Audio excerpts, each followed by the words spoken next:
প্রিয় দর্শক, স্বাগত জানাচ্ছি বাংলা চ্যানেল বাংলাদেশ সংবাদে। আপনাদের সঙ্গে আছি আমি মেহরুন বিনতে ফেরদৌস।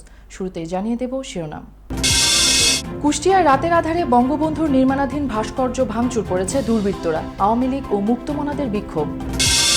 করোনাভাইরাস নেগেটিভ সনদ ছাড়া আর দেশে ঢুকতে পারবেন না কোনো বিমানযাত্রী, নতুন নির্দেশনা কার্যকর। এবং দূরত্ব আর মাত্র একটি স্প্যান, স্বপ্ন ছোঁয়ার পথে পদ্মা সেতু, অর্থনীতি ও যোগাযোগ ব্যবস্থায় আসবে বৈপ্লবিক পরিবর্তন। শুনছিলেন শিরোনাম, এবার বিস্তারিত। কুষ্টিয়া রাতের আধারে বঙ্গবন্ধু শেখ মুজিবুর রহমানের নির্মাণাধীন ভাস্কর্য ভাঙচুর করেছে দুর্বৃত্তরা। শুক্রবার রাতের আধারে ওই ভাস্কর্যের ডান হাত, পুরো মুখমণ্ডল ও বাঁ হাতের অংশবিশেষ ভেঙে ফেলেছে দুর্বৃত্তরা। শনিবার সকালে বিষয়টি দৃষ্টিগোচর হলে শহরের বঙ্গবন্ধু সুপারমার্কেট চত্বর ও থানা মোড়ে আওয়ামী লীগ, জাসদ সহ বিভিন্ন রাজনৈতিক এবং সামাজিক সংগঠন বিক্ষোভ সমাবেশ, মিছিল ও মানববন্ধন করে। কুষ্টিয়া পৌরসভার নির্বাহী প্রকৌশলী রবিউল ইসলাম জানান, পৌরসভার উদ্যোগে শহরের ব্যস্ততম 5 রাস্তার মোড়ে বঙ্গবন্ধু ভাস্কর্য নির্মাণের কাজ শুরু হয়েছে গত মাসে। শনিবার সকালে এই ঘটনা জানাজানি হলে জনমনে ক্ষোভের সৃষ্টি হয়। ঘটনার প্রতিবাদে সকালে আওয়ামী লীগ, জাসদ সহ বিভিন্ন রাজনৈতিক এবং সামাজিক সংগঠন বিক্ষোভ সমাবেশ, মিছিল ও মানববন্ধন করে। জেলা police super SM Tanvir Arafat জানান, সিসিটিভির ফুটেজ দেখে ঘটনায় জড়িতদের চিহ্নিত করা হয়েছে। শিগগিরই তাদের আইনের আওতায় আনা হবে। ভাস্কর্যের বিরোধিতার প্রতিবাদে রাজধানীর ধোলাইপাড় চৌরাস্তায় মানববন্ধন করেছে জনপ্রতিনিধি সহ বিভিন্ন শ্রেণী পেশার সাধারণ মানুষ। শনিবার সকাল 10টার পর থেকে শুরু হয় এই কর্মসূচি। মানববন্ধনে অংশ নিয়ে জনপ্রতিনিধিরা জানান, ধর্মান্ধ গোষ্ঠী কখনোই স্বাধীনতার সংগ্রামের ইতিহাসকে মুছে ফেলতে পারবে না। বঙ্গবন্ধু শেখ মুজিবুর রহমানের ভাস্কর্য নির্মাণে যারা বিরোধিতা করছে, দলমত নির্বিশেষে তার রুখে দেবার আহ্বান জানিয়েছে যাত্রাবাড়ি ধোলাইপাড় এলাকার জনপ্রতিনিধি সহ রাজনৈতিক সংগঠনগুলো। ধোলাইপাড় চৌরাস্তায় এই মানববন্ধনের আয়োজন করেন জাতীয় পার্টির নেতা ও সংসদ সদস্য সৈয়দ আবু হোসেন বাবলা। মানববন্ধনে ঢাকা 5 আসনের সংসদ সদস্য কাজী মনিরুল ইসলাম মনুসহ বিভিন্ন ইসলামিক দল ও রাজনৈতিক দলের অঙ্গ সংগঠনগুলো অংশ নেয়। মহান স্বাধীনতার স্থপতি জাতির পিতা বঙ্গবন্ধু শেখ মুজিবুর রহমানের ভাস্কর্য নিয়ে উগ্র মৌলবাদী সাম্প্রদায়িক গোষ্ঠী কর্তৃক নানা রকম ষড়যন্ত্রমূলক কর্মকাণ্ডের প্রতিবাদে সকাল 11টায় প্রেস ক্লাবের সামনে সম্মিলিত সাংস্কৃতিক জোট মানববন্ধনের আয়োজন করা হয়। জেলা সম্মিলিত সাংস্কৃতিক জোট সভাপতি স্বপন ব্যানার্জির সভাপতিত্বে এবং সাধারণ সম্পাদক মুজাহিদ প্রিন্সের সঞ্চালনায় মানববন্ধনে প্রধান অতিথি হিসেবে বক্তব্য রাখেন জেলা মহিলা আওয়ামী লীগের সভানেত্রী, জাতীয় সংসদের MP অধ্যাপিকা কাজী কানিজ সুলতানা হেলেন। মানববন্ধনে সংহতি জানিয়ে বক্তব্য রাখেন জেলা আওয়ামী লীগের সভাপতি মুক্তিযোদ্ধা কাজী আলমগীর, বীর মুক্তিযোদ্ধা মোহাম্মদ শাহজাহান খান, জেলা জাসদের সাধারণ সম্পাদক দেলোয়ার হোসেন দিলীপ, জেলা কৃষক লীগের সভাপতি মোহাম্মদ তসলিম শিকদার, জেলা কমিউনিস্ট পার্টির সভাপতি কমরেড মোতালেব মোল্লা, প্রেস ক্লাবের সাধারণ সম্পাদক মুফতি সালাউদ্দিন, সুন্দরমের উপদেষ্টা আওয়ামী লীগ নেতা গাজী হাফিজুর রহমান সবির, বঙ্গবন্ধু শিশু কিশোর মেলার সভাপতি অ্যাডভোকেট উজ্জ্বল বসু সহ অনেকেই।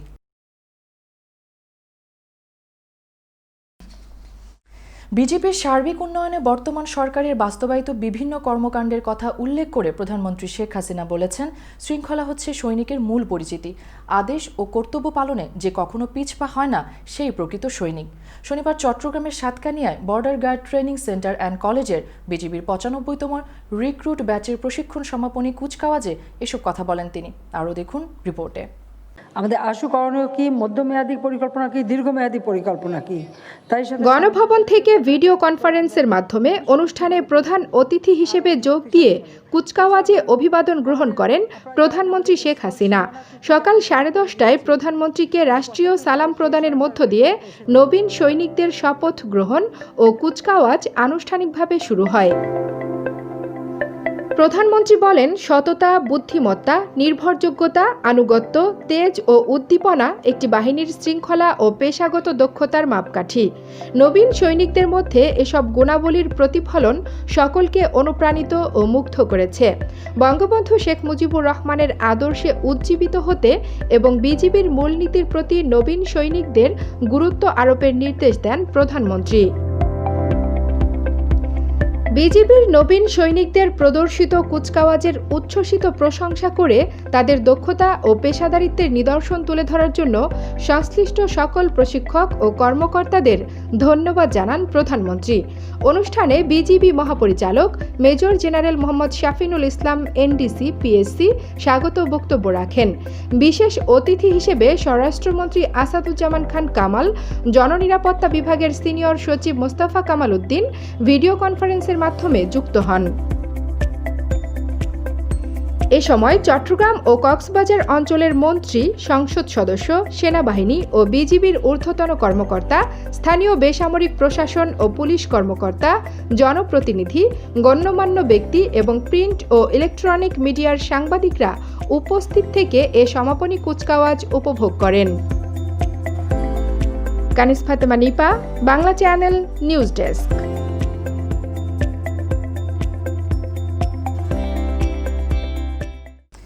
করোনা ভাইরাসের দ্বিতীয় ঢেউ মোকাবেলায় বিদেশ ফেরত যাত্রীদের কোভিড-19 নেগেটিভ সনদ বাধ্যতামূলক করে নির্দেশনা জারি করেছে বেসামরিক বিমান চলাচল কর্তৃপক্ষ। আজ শনিবার থেকে এই সিদ্ধান্ত কার্যকর হয়েছে। ফলে কোভিড-19 নেগেটিভ সনদ ছাড়া কোনো বিমান যাত্রী আর বাংলাদেশে ঢুকতে পারবেন না। বিস্তারিত রিপোর্টে। সরকারি নতুন নির্দেশনায় বলা হয়েছে, বাংলাদেশে প্রবেশ করতে হলে সব যাত্রীকে 72 ঘন্টার মধ্যে পিসিআর ল্যাবে করোনা পরীক্ষা করাতে হবে। এতে ফলাফল নেগেটিভ আসলেই কেবল ওই যাত্রীরা বাংলাদেশে প্রবেশ করতে পারবেন।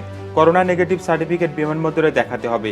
একই সঙ্গে বিমানবন্দরেও যাত্রীর করোনার লক্ষণ উপসর্গ আছে কিনা তা পরীক্ষা করা হবে। কোনো যাত্রীর উপসর্গ পাওয়া গেলে করোনা নেগেটিভ সার্টিফিকেট থাকলেও তাকে সরাসরি নির্ধারিত হাসপাতালে পাঠিয়ে দেওয়া হবে। এরপর করোনা পরীক্ষা চিকিৎসার ধারাবাহিকতায় পাঠানো হবে আইসোলেশন সেন্টারে। এছাড়া কোনো যাত্রীর মধ্যে উপসর্গ না পাওয়া গেলেও তাকে বিমানবন্দর থেকে নিজ বাড়িতে গিয়ে 14 দিন হোম কোয়ারেন্টাইনে থাকার নির্দেশ দেওয়া হয়েছে। বিএমইটি কার্ড আছে এমন বাংলাদেশি শ্রমিকরা যে দেশ থেকে আসবেন সে দেশের পিসিআর ল্যাবে করোনা ভাইরাস পরীক্ষার ব্যবস্থা সহজলভ্য না হলে তারা অ্যান্টিজেন বা অন্য কোনো গ্রহণযোগ্য পরীক্ষার সনদ নিয়ে দেশে আসতে পারবেন। বাংলাদেশে অবস্থানরত কূটনৈতিক মিশনগুলোর কূটনীতিক এবং তাদের পরিবারের সদস্যদেরও পিসিআর ল্যাবে করোনা ভাইরাস পরীক্ষার সনদ থাকতে হবে। সেই পরীক্ষা করতে হবে যাত্রার 72 ঘন্টার মধ্যে। বিদেশি উদ্যোক্তা ও বিনিয়োগকারীদেরও বাংলাদেশে আসার পর ভাইরাসের উপসর্গ পাওয়া গেলে তাদের পরবর্তী পরীক্ষা ও চিকিৎসার জন্য আইসোলেশন সেন্টার ও হাসপাতালে পাঠানো হবে। বিমানবন্দরে কর্মরতদের শারীরিক দূরত্ব নিশ্চিত করা ছাড়াও যাত্রী, ক্রু, উড়োজাহাজ জীবাণুমুক্তকরণ প্রক্রিয়া যথাযথভাবে করার নির্দেশ দিয়েছে বেবিচক। বাহরাইন, চীন, সৌদি আরব, কুয়েত, মালয়েশিয়া, মালদ্বীপ, ওমান, কাতার, শ্রীলঙ্কা, সিঙ্গাপুর, তুরস্ক, সংযুক্ত আরব আমিরাত ও যুক্তরাজ্যে চলাচল করা ফ্লাইটের ক্ষেত্রে 5 ডিসেম্বর থেকে এই নির্দেশনা কার্যকর করা হয়। তবে শিডিউল বাণিজ্যিক ফ্লাইট ছাড়া রাষ্ট্রীয় উদ্যোগে ত্রাণ, মানবিক সাহায্য, প্রত্যাবাসন, বাংলাদেশি নাগরিকদের ফেরত আনা, পররাষ্ট্র মন্ত্রণালয়ের অনুমোদিত কূটনৈতিক ফ্লাইটের ক্ষেত্রে এ শর্ত প্রযোজ্য হবে না। Bangla channel, news desk. বাংলাদেশে হাম রুবেলা টিকাদান কর্মসূচির তারিখ পরিবর্তন করে আগামী 12 থেকে 18 ডিসেম্বর নির্ধারণ করা হয়েছে। শনিবার থেকে এই কর্মসূচি শুরু হওয়ার কথা ছিল। এর আগে এক সংবাদ বিজ্ঞপ্তিতে বলা হয়, হাম নির্মূল ও রুবেলা নিয়ন্ত্রণ কার্যক্রমের অংশ হিসেবে ক্যাম্পেইন চলাকালে সারা দেশে 9 মাস থেকে 10 বছরের নিচের প্রায় 3,40,00,000 শিশুকে 1 ডোজ এমআর টিকা প্রদান করা হবে। চলমান কোভিড-19 বৈশ্বিক মহামারী বিবেচনা করে দেশে বিদ্যমান শারীরিক দূরত্ব বজায় রাখা, মাস্ক পরিধান করা, হাঁচি কাশির শিষ্টাচার পালন ও সঠিক পদ্ধতিতে হাত ধোয়া ইত্যাদি স্বাস্থ্য সুরক্ষামূলক নিয়মাবলী যথাযথ প্রতিপালন সাপেক্ষে ক্যাম্পেইনটি পরিচালিত হবে। নিয়মিত টিকাদান কর্মসূচিতে শিশুদের 9 মাস ও 15 মাস বয়সে মোট 2 ডোজ এমআর টিকা প্রদান করা হয়ে থাকে। নিচে ছোট্ট একটি বিরতি, ফিরে এসে থাকছে দূরত্ব আর মাত্র একটি স্প্যান। স্বপ্ন ছোঁয়ার পথে পদ্মা সেতু, অর্থনীতি ও যোগাযোগ ব্যবস্থায় আসবে বৈপ্লবিক পরিবর্তন। আমেরিকার সকল বাংলাদেশি ব্যবসায়ী ভোক্তা সমাজের প্রতি নিবেদন, স্কয়ার ফুড অ্যান্ড বেভারেজ লিমিটেডের পণ্য সামগ্রী, রাঁধুনি, রুচি ও চাষি ব্র্যান্ডের একমাত্র বৈধ আমদানিকারক এবং সরবরাহকারী নিউ হক অ্যান্ড সন্স। স্কয়ারের পণ্য সামগ্রী যুক্তরাষ্ট্রেই আমরা একমাত্র পরিবেশক। বাংলাদেশি কিছু অসাধু ব্যবসায়ী খুচরা বাজার থেকে মেয়াদোত্তীর্ণ পণ্য সরবরাহ করছে, তাই যুক্তরাষ্ট্রের সকল ব্যবসায়ী ভোক্তাদের অনুরোধ করা যাচ্ছে, পণ্য ক্রয়ের পূর্বে new Haque and sons coding করা দেখে কিনুন। মেগা হোমস রিয়েলটি, স্বপ্ন আপনার, দায়িত্ব আমাদের। পছন্দের বাড়িটির জন্য আসুন আমাদের কাছে। Mega homes realty, buy, sell, rent, invest ও শর্ট সেল। আমরা ফোরক্লোজ থেকে আপনার বাড়ি রক্ষা করতে সহায়তা করি। Mega homes realty, commercial and residential real estate firm. আমাদের সাথে যোগাযোগের ঠিকানা Moinul Islam, 3211 35th avenue, Astoria, New York 11106। Telephone 9175354131। Email moinul4@gmail.com। আবার স্বাগত বাংলা চ্যানেল সংবাদে। গণতন্ত্রের মানসপুত্র হোসেন শহীদ সোহরাওয়ার্দীর 57তম মৃত্যুবার্ষিকী আজ। 1963 সালের এই দিনে লেবাননের রাজধানী বৈরুতে চিকিৎসাধীন অবস্থায় মৃত্যুবরণ করেন তিনি। তার মৃত্যুবার্ষিকী উপলক্ষে বিভিন্ন রাজনৈতিক, সামাজিক ও সাংস্কৃতিক সংগঠন বিভিন্ন কর্মসূচি পালন করেছে। রাষ্ট্রপতি মোহাম্মদ আব্দুল হামিদ ও প্রধানমন্ত্রী শেখ হাসিনা পৃথক বাণীতে তার স্মৃতির প্রতি গভীর শ্রদ্ধা জানিয়েছেন। বিস্তারিত রিপোর্টে। গণতন্ত্রের মানসপুত্র, উপমহাদেশের প্রখ্যাত রাজনীতিবিদ হোসেন শহীদ সোহরাওয়ার্দী 1952 সালের ভাষা আন্দোলনের পর বাঙালির যে জাতীয়তাবাদী চেতনার উন্মেষ ঘটেছিল, সেটির নেতৃত্ব দিয়েছিলেন হোসেন শহীদ সোহরাওয়ার্দী। তার রাজনৈতিক দূরদর্শিতার ফল 1954 সালের যুক্তফ্রন্টের অবিস্মরণীয় বিজয়। গণতান্ত্রিক রীতি ও জনমতের প্রতি শ্রদ্ধাশীল ছিলেন, তাই সুধী সমাজে তিনি গণতন্ত্রের মানসপুত্র বলে আখ্যায়িত হন। শহীদ সোহরাওয়ার্দী পাকিস্তানের সামরিক স্বৈরশাসনের বিরুদ্ধে দেশের শান্তিপ্রিয় গণতন্ত্রকামী মানুষের আন্দোলনের নেতৃত্ব দিয়েছিলেন। 1947 সালে পাকিস্তান প্রতিষ্ঠার পর থেকে তিনি মুসলিম লীগ সরকারের একনায়কতন্ত্রের বিরুদ্ধে প্রতিবাদী ভূমিকা পালন করেন। কেবল একজন রাজনৈতিক নেতাই নন, তিনি ছিলেন একজন দূরদর্শী রাষ্ট্রনায়কও। তার প্রচেষ্টায় 1965 সালে পাকিস্তানের প্রথম সংবিধান প্রণীত হয়। If he doesn't do so, I shall be deeply disappointed, because I expect from him a sense of... ভারতের পশ্চিমবঙ্গের মেদিনীপুরের এক সম্ভ্রান্ত মুসলিম পরিবারে 1892 সালের 8 সেপ্টেম্বর হোসেন শহীদ সোহরাওয়ার্দী জন্মগ্রহণ করেন। তিনি ছিলেন বিচারপতি স্যার জাহিদ সোহরাওয়ার্দীর কনিষ্ঠ সন্তান। মৃত্যুর পর রাজধানীতে হাইকোর্টের পাশে 3 নেতার মাজারে তাকে সমাহিত করা হয়। সোহরাওয়ার্দী ছিলেন একজন উদার ও প্রাজ্ঞ রাজনৈতিক ব্যক্তিত্ব। অবিভক্ত বাংলার মুখ্যমন্ত্রী সহ তৎকালীন পাকিস্তানের প্রধানমন্ত্রী। তার দক্ষ পরিচালনায় গণমানুষের সংগঠন বাংলাদেশ আওয়ামী লীগ আরও বিকশিত হয়। তার সুযোগ্য উত্তরসূরি সর্বকালের সর্বশ্রেষ্ঠ বাঙালি বঙ্গবন্ধু শেখ মুজিবুর রহমানের বলিষ্ঠ নেতৃত্ব পাকিস্তান সরকারের দমন পীড়নের বিরুদ্ধে বাঙালি জাতিকে ঐক্যবদ্ধ করে। হোসেন শহীদ সোহরাওয়ার্দীর স্মৃতির প্রতি বিনম্র শ্রদ্ধা জানিয়ে আওয়ামী লীগ এবং অঙ্গ ও সহযোগী সংগঠনগুলো স্বাস্থ্যবিধি মেনে বিভিন্ন কর্মসূচি পালন করেছে। জাতীয় পার্টি জেপি সহ বিভিন্ন রাজনৈতিক দল ও সামাজিক সাংস্কৃতিক সংগঠনও পৃথক কর্মসূচি পালন করেন। মহান এই নেতার মৃত্যুবার্ষিকীতে বাংলা চ্যানেলের শ্রদ্ধা। হোসেন শহীদ সোহরাওয়ার্দী জাতির জনক বঙ্গবন্ধু শেখ মুজিবের রাজনৈতিক গুরু ছিলেন, এবং গুরুত্বপূর্ণ বিষয়টি হলো যে যখন বঙ্গবন্ধু স্কুলের শিক্ষার্থী, তখনই তিনি হোসেন শহীদ সোহরাওয়ার্দীর নজরে পড়েন এবং তখন থেকেই তিনি তাকে রাজনৈতিক গুরু হিসেবে গ্রহণ করেন। CM Shafiq, Bangla channel, news desk.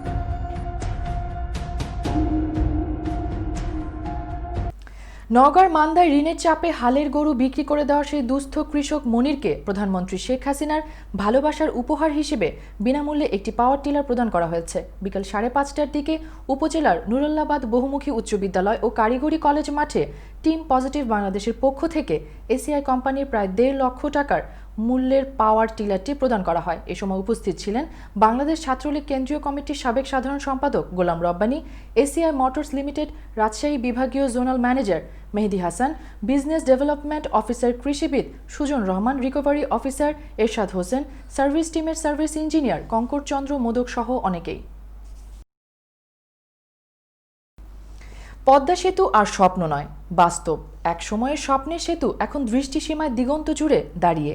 পদ্মার তীর থেকে দেখা যাচ্ছে পিলারের দীর্ঘ সারি, তার ওপর একে একে বসানো হচ্ছে ইস্পাতের কাঠামো বা স্প্যান। স্বপ্ন থেকে আর মাত্র একটি স্প্যান দূরে কোটি মানুষের আকাঙ্ক্ষার সেতুটি। বিস্তারিত রিপোর্টে। আর একটি স্প্যান বসলে যুক্ত হবে পদ্মা সেতুর এপার ওপার। আগামী 16 ডিসেম্বর মহান বিজয় দিবসের আগেই শেষ স্প্যানটি বসাতে চাইছে সেতু কর্তৃপক্ষ। এরই মধ্যে দৃশ্যমান হয়েছে সেতুর 6 কিলোমিটার দৈর্ঘ্য। স্বাধীনতার সুবর্ণ জয়ন্তীর বছর 2021 সালের জুনে উদ্বোধন হচ্ছে স্বপ্নের সৌধ। উদ্বোধনের পর থেকেই শুরু হবে স্বপ্নকে ছাড়িয়ে যাওয়ার প্রতিযোগিতা। সময়কে উপেক্ষা করে সেতু দিয়ে ছুটবে বাস, ট্রাক, ট্রেন সব। পদ্মা সেতু শুধু রড, সিমেন্ট ও পাথরের সেতু নয়, এর সঙ্গে জড়িয়ে রয়েছে 16 কোটি মানুষের আবেগ, চ্যালেঞ্জকে জয় করার অদম্য স্পৃহা এবং আগামীতে দেশের অর্থনীতিতে অপার সম্ভাবনার হাতছানি।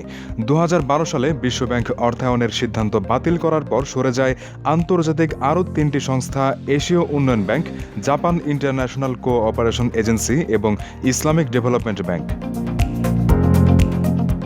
ওই সময়ে প্রকল্পটির ব্যয় ছিল প্রায় 21,000 কোটি টাকা, যা ওই বছরের মোট বার্ষিক উন্নয়ন কর্মসূচির 50%। ফলে নাগালের বাইরে চলে যায় পদ্মা সেতু বাস্তবায়নের স্বপ্ন। পরের ইতিহাস সবার জানা। সব বাধা উপেক্ষা করে শেষ পর্যন্ত নিজস্ব অর্থায়নে প্রধানমন্ত্রী শেখ হাসিনার দৃঢ় পদক্ষেপে পদ্মা সেতু নির্মাণের দুঃসাহসিক চ্যালেঞ্জ নেয় আওয়ামী লীগ সরকার। 2014 সালের ডিসেম্বরে পদ্মা সেতুর নির্মাণ কাজ শুরু হয়। 2017 সালের 30 সেপ্টেম্বর 37 ও 38 নম্বর পিলারে প্রথম স্প্যান বসানো হয়। পদ্মা সেতু নির্মাণে প্রয়োজন হবে 2,917টি রোডওয়ে স্ল্যাব। এছাড়া 2,959টি রেলওয়ে স্ল্যাব বসানো হবে। মাওয়া ও জাজিরা প্রান্তে বসানো স্প্যানগুলোতে এসব স্ল্যাব বসানো হচ্ছে। 6.15 কিলোমিটার দীর্ঘ বহুমুখী পদ্মা সেতুর মূল আকৃতি হবে দোতলা। কংক্রিট ও স্টিল দিয়ে নির্মিত হচ্ছে এর কাঠামো। সেতুর উপরের অংশে যানবাহন ও নিচ দিয়ে চলবে ট্রেন। মূল সেতু নির্মাণে কাজ করছে চীনের ঠিকাদারি প্রতিষ্ঠান China major bridge engineering company এবং নদী শাসনের কাজ করছে দেশটির আরেকটি প্রতিষ্ঠান সিনো হাইড্রো কর্পোরেশন। স্বপ্নের সেতুটি চালু হলে দেশের দক্ষিণ পশ্চিমাঞ্চলের সঙ্গে রাজধানী ঢাকার যোগাযোগ ব্যবস্থায় বৈপ্লবিক পরিবর্তন আসবে। এতে মোট দেশজ উৎপাদন প্রবৃদ্ধি বা জিডিপি 1 থেকে 1.5% বাড়বে। দারিদ্র্যের হার কমবে 0.84%। নতুন করে গড়ে উঠবে ভারী শিল্প কারখানা। আর বিজয়ের মাসে আর মাত্র একটি স্প্যানের অপেক্ষায় যেন Bangladesh. Abujar Al Gifari, Bangla channel news desk. এবার আন্তর্জাতিক প্রসঙ্গ।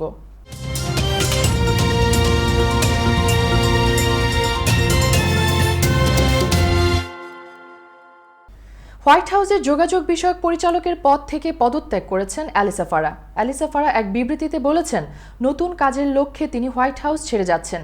গত 3.5 বছর ট্রাম্প প্রশাসনের দায়িত্ব পালন করতে পারাকে নিজের পুরো জীবনের জন্য একটি সম্মানের বিষয় বলে উল্লেখ করেন অ্যালিসা ফারা। প্রেসিডেন্ট নির্বাচনে 1 মাসের মাথায় ট্রাম্পের প্রশাসন ছাড়ছেন অ্যালিসা ফারা। হোয়াইট হাউসের কমিউনিকেশনস পরিচালক ছাড়াও ট্রাম্প প্রশাসনে আরও 2টি পদে দায়িত্ব পালন করেছেন অ্যালিসা ফারা। তিনি প্রথমে ভাইস প্রেসিডেন্ট মাইক পেন্সের প্রেস সেক্রেটারি ছিলেন, পরে প্রতিরক্ষা দপ্তরের প্রেস সেক্রেটারি হয়েছিলেন। করোনার দ্বিতীয় ঢেউ শুরু হওয়ার পর আবারও যুক্তরাষ্ট্রে বেড়েছে আক্রান্ত ও মৃত্যুর সংখ্যা। গত একদিনে যুক্তরাষ্ট্রে করোনায় আক্রান্ত হয়েছেন 2,35,272 জন, আর এই সময়ে মারা গেছেন 2,718 জন। ওয়ার্ল্ডোমিটারের ওয়েবসাইটে এই মৃত্যু ও আক্রান্তের তথ্য প্রকাশ করা হয়েছে। এর আগে গত বুধবার রেকর্ড সংখ্যক করোনা রোগী তথা 2,804 জন মারা যায়। ওই দিন 1 লাখ করোনা রোগী বিভিন্ন হাসপাতালে ভর্তি হন, যা একটি নতুন রেকর্ড। পরিসংখ্যান অনুযায়ী যুক্তরাষ্ট্রে এখনও পর্যন্ত সবচেয়ে বেশি করোনা সংক্রমণ ও মৃত্যু হয়েছে। তালিকায় শীর্ষে থাকা যুক্তরাষ্ট্রে এখন পর্যন্ত করোনায় আক্রান্ত হয়েছেন 1,47,72,535 জন। এর মধ্যে মৃত্যু হয়েছে 2,85,550 জনের। এদিকে এখন পর্যন্ত বিশ্বে করোনায় আক্রান্ত হয়েছেন 6,62,24,358 জন এবং মৃত্যু হয়েছে 15,24,260 জনের। এবার খেলার সংবাদ।